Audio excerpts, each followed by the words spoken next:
Have you ever wondered if you're actually doing better or worse than everyone else when it comes to money? Maybe you're lying awake at night staring at your bank account balance, wondering if other people your age have somehow figured out this whole financial thing while you're still trying to decide if that coffee purchase counts as a legitimate business expense. Or perhaps you're scrolling through social media, seeing people posting about their latest vacation or brand new car, and you can't help but wonder how they're affording it all when you're over here celebrating because you found a $20 bill in your old jeans. Well, today, I'm going to pull back the curtain on the financial reality of the average American. And I guarantee some of these numbers are going to shock you. Some might make you feel better about your situation, while others might be a serious wake-up call. Before we dive in, let me ask you, when you think about the average American's financial situation, what comes to mind? Do you picture someone steadily building wealth, or someone living paycheck to paycheck hoping everything works out? The truth is most of us have no idea what normal actually looks like, and understanding these numbers isn't just about curiosity. It's about giving you the information you need to make smarter decisions. If you're trying to get in shape, you'd want to know average weights and exercise routines, right? Money works the same way. So let's start with something fundamental that affects every money decision we make, yet somehow most Americans are absolutely terrible at. I'm talking about financial literacy, and the numbers here should concern everyone according to recent data. American adults correctly answered just 49% of basic financial questions. Let me repeat that the average American can only answer about half of basic questions correctly. We're talking about fundamental concepts like compound interest inflation and risk diversification. These aren't advanced investment strategies. These are basic concepts that affect every single financial decision you make. What's more concerning, this number hasn't improved at all. Since 2017, we're living in an age where financial information is more accessible than ever. You can learn about investing on YouTube, read about budgeting on countless websites, yet our collective financial knowledge has remained stagnant. The breakdown by age reveals troubling patterns. Adults 18 to 24 have the lowest rate at just 37%. Those 25-34 improve slightly to 42%. People 35-44 show the highest rate at just over 50%. Even those 45-54, people in their peak earning years, only score around 60%. But here's where it gets really scary.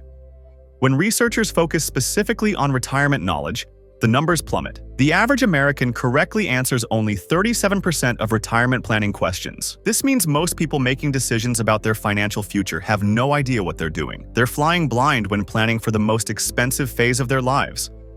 Now, you might think poor financial literacy is just an abstract problem. But this lack of knowledge directly translates into poor financial behaviors that compound over time. When people don't understand compound interest, they don't appreciate the power of starting to save early. When they don't understand inflation, they keep money in savings accounts that are actually losing purchasing power. When they don't understand risk, they either avoid investing entirely or make reckless, speculative bets. This brings us to our next alarming statistic about how Americans are actually managing their money. The personal savings rate in America has declined dramatically, and the current numbers should terrify anyone who cares about long-term financial stability. In 2024, Americans saved just 4.4% of their income. To put this in perspective, from 1950 to 2000, Americans saved an average of 9.8% per year. Current savings rates are less than half of what was considered normal for 5 decades. Even more shocking is how quickly this decline happened. During the pandemic in 2020, Americans briefly saved 32% of their income due to lockdowns and stimulus payments, but that temporary boost has completely evaporated. What makes this particularly concerning? Saving less than 5% of your income makes it virtually impossible to build meaningful wealth over time. Financial experts typically recommend saving at least 10 or 15% just for retirement.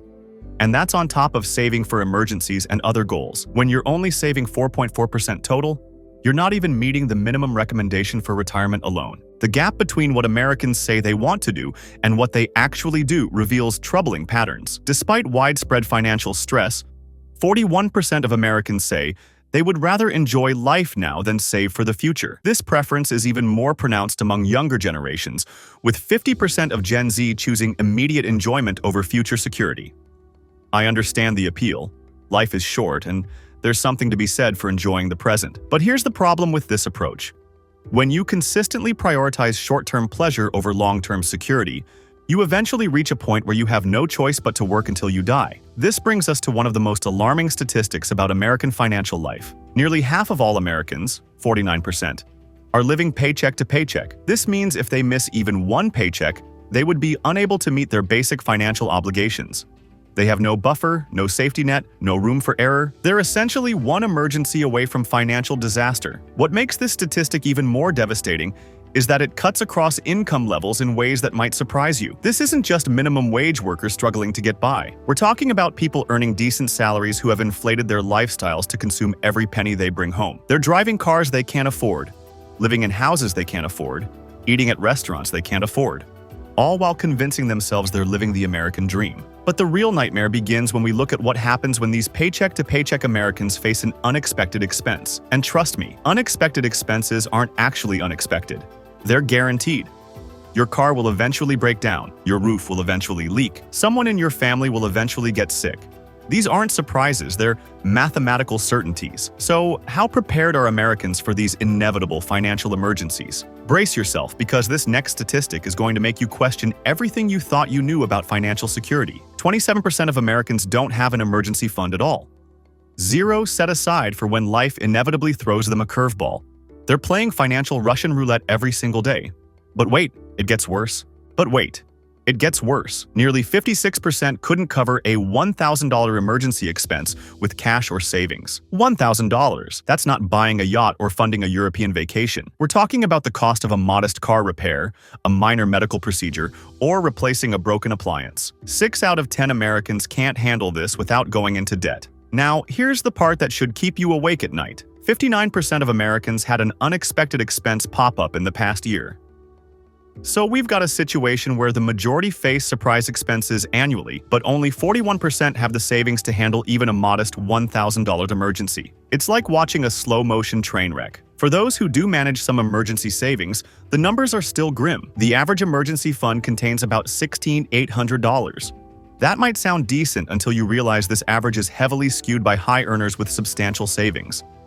When researchers break down savings by duration, the picture becomes clearer. Only 28% have enough to cover 6 months of expenses, what experts recommend. 16% have enough for 3 to 5 months. 29% have enough for less than 3 months. And 27% have absolutely nothing. The demographic breakdown reveals concerning patterns. Nearly half of women, 49%, don't have a 3-month emergency cushion compared to 36% of men. This gender gap creates particular vulnerability for women, who statistically live longer and often face interrupted careers.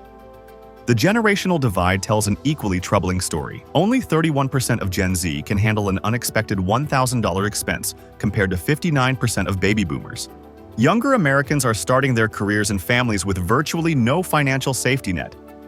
But here's where the emergency savings crisis intersects with another alarming trend reshaping American finances. Credit card debt has reached levels that should terrify anyone paying attention to economic stability. Americans now owe a record $123 trillion in credit card debt. Let me put that in perspective. That's more than the entire GDP of most countries. We're talking about money Americans are paying interest on, typically at rates between 15 to 25% annually. By the end of 2024, Americans held credit card debt across 631 million accounts with total credit limits of $516 trillion. Think about this. Americans have access to over $5 trillion in credit, and they're already using nearly a quarter of it while paying astronomical interest. The delinquency rates paint an even more alarming picture.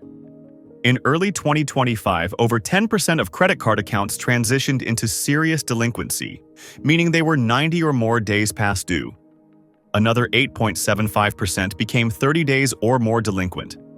This means roughly 1 in 6 credit card accounts is currently behind on payments, creating a cascade of financial problems including damaged credit scores, mounting late fees, and increased interest rates.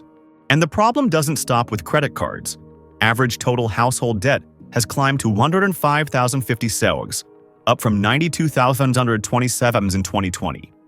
In just 4 years, households added over $12,000 in debt. That translates to a debt payment-to-income ratio of 11.2%, meaning more than 1 out of every $10 earned goes toward servicing past spending, before housing, food, or transportation even enter the picture. Spending behavior explains why this keeps happening.